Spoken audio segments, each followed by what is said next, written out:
بسم الله الرحمن الرحیم. السلام علیکم ورحمت الله وبرکاته. قدرمن دوستانو، الله دې وکړي چې ښه به یاستئ.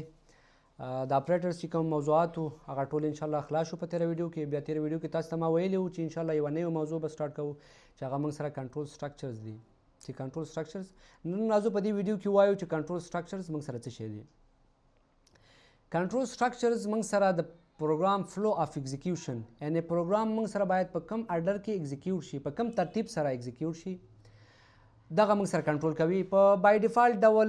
په عامه توګه د سی پلس پلس پروګرام چې دی موږ سره لاین بای لاین، یعنی کرښه په کرښه موږ سره ایگزیکیوټ کیږي. یعنی مثال په طور موږ یو پروګرام ولرو، موږ سره د پروګرام ایگزیکیوشن د مین نه سټارټ کیږي. مثال دلته زه یو سټیټمنټ ولرم، دلته زه یو سټیټمنټ یو دلته ولرم یو دلته ولرم، نو دا ټول پروګرام به ما سره لاین بای لاین چې څه رقم موږ لیکلی سټیپ بای سټیپ به موږ سره ایگزیکیوټ کیږي. زه به تاسو ته پریکټیکل وښایم. مثال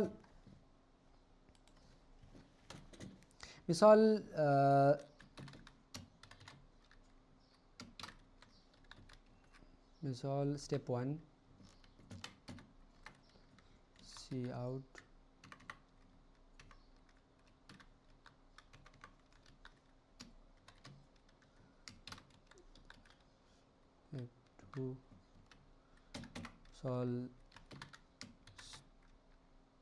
step 2 step 3.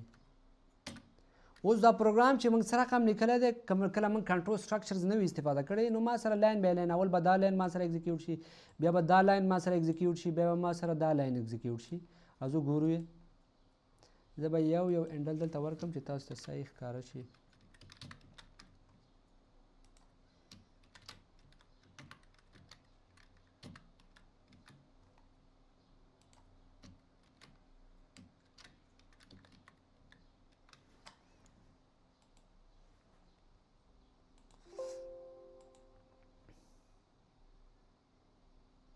پروګرام به ما سره لاین بای لاین چې څه رقم موږ لیکلی هماغه شان به ما سره ایگزیکیوټ شي او ما سره به دلته شو کړي. اوس که موږ غواړو دغه بای ډیفالټ کومه فلو اف ایگزیکیوشن چې موږ سره دی د سی پلس پلس څخه دا موږ چینج کړو، نو موږ د کنټرول سټرکچر څخه استفاده کوو. او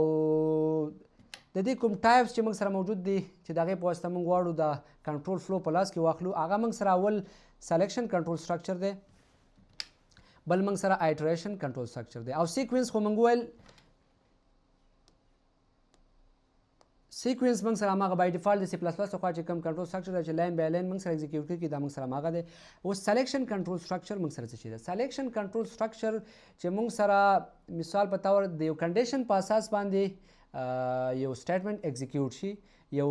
برخه یا یو کوډ یا بلاک اف کوډ د پروګرام موږ سره ایگزیکیوټ شي چې یو کنډیشن ورته موږ ولګو. کله چې کنډیشن موږ سره ټرو شي هغه ما سره ایگزیکیوټ شي، کله چې کنډیشن ما سره فالس شي هغه ما سره ایگزیکیوټ نه شي.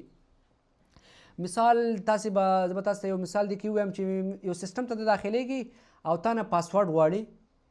نو که پاسورډ تا ستا کله صحیح شه یعنې کنډیشن دې ټرو شه نو ته کولی شې سیسټم ته داخل شي، که پاسورډ دې فالس شه ته نشي کولی سیسټم ته داخل شي. یعنې کله چې پاسورډ ستا صحیح شه تا ته یو میسج شو کړي چې ته کولی شې سیسټم ته داخل شي، یا ته سیسټم ته داخل شو یا ویلکم. او چې کله ستا پاسورډ غلط شه نو تا ته ولیکي چې ته ستا پاسورډ غلط دی، ته نشي کولی سیسټم ته داخل شي. بل موږ سره آیټریشن یا لوپینګ کنټرول سټرکچر دی چې موږ کله وغواړو د یو پروګرام یوه برخه یا بلاک اف کوډ یا یو سټیټمنټ موږ بار بار د څو ځل لپاره ایگزیکیوټ کړو، موږ د لوپینګ څخه استفاده کوو.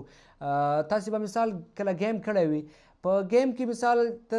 کله چې گیم ته کله وبایلې نو ته بیا گیم ته داخلیږي، بیا وبایلې بیا گیم ته داخلیږي. دا بار بار چې انسان داخلیږي گیم ته دا د لوپینګ په واسطه موږ کولی شو چې اچیو کړو. نو اول خو موږ ویل چې بای ډیفالټ ډول موږ سره موجود وي په سی پلس پلس کې. راځو دویم سلیکشن کنټرول سټرکچر ته چې سلیکشن کنټرول سټرکچر موږ سره څه شی ده. موږ ویل سلیکشن کنټرول سټرکچر چې کله موږ سره ملټیپل پاسیبل پات موجود وي، یعنی مثال په طور موږ سره ملټیپل کنډیشنز موجود وي، یا یو کنډیشن موږ سره کېدلی شي موجود وي، سمپل اف موجود وي، یعنی موږ سره یو شرط په اساس باندې موږ وغواړو کله یو سټیټمنټ موږ سره ایگزیکیوټ شي. مثال تاسو ته یو ښه مثال ووایم چې مثال زه یو کابل ته ځم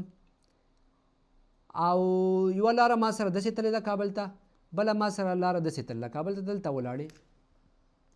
اوس تا سره دوه لارې موجودې دي نو ته غواړې چې دې نه کومه لاره انتخاب کړې نو ته دا واک دا مثال پروګرام ته دا واک ورکوي نو څرنګه هم بیسډ آن کنډیشن د کنډیشن په اساس باندې مثال ته پروګرام ته وایي کله چې ما سره تیل د 100 لیټرو څخه تیل زیات نو زه باید په دې لاره لاړ شم او که د 100 لیټرو څخه تیل ما سره دا کم نو زه باید په دې لاره لاړ شم نو کنډیشن کله ما سره ټرو کېږي دلته ما سره کنډیشن هله ټرو کېږي کله چې تیل ما سره د 100 لیټرو څخه زیات شو او کله فالس کېږي کله چې فالس شو نو بیا به ډایرکټ به ما سره دا بل سټیټمنټ چې دی دا ایگزیکیوټ کېږي کله چې موږ سره ایلس موجود وي نو انشاءالله ټول ټایپس بیا په ترتیب سره وایو سلیکشن کنټرول سټرکچر چې دی دا دوه سټیپه فالو کوي تاسو ته ما ویل اول کنډیشن چک کوي که کنډیشن چې ته ټرو شو موږ سره نو هغه سټیټمنټ بلاک اف کوډ به موږ سره ایگزیکیوټ کېږي که چېرته فالس شو بیا به موږ سره هغه نه ایگزیکیوټ کېږي که ایلس موږ سره موجود وي انشاءالله ټول ټایپس بیا وایو او میک ا ډیسیژن او موږ سره د هغې نه وروسته بیا ډیسیژن نیسي چې کوم سټیټمنټ باید موږ سره ایگزیکیوټ شي که موږ سره فالس وي بیا نه ایگزیکیوټ کېږي که ټرو وي موږ سره ایگزیکیوټ کېږي او د هغې چې کوم ټایپس دي انشاءالله په راتلونکي ویډیو کې به د هغې ټایپس ووایو په ترتیب سره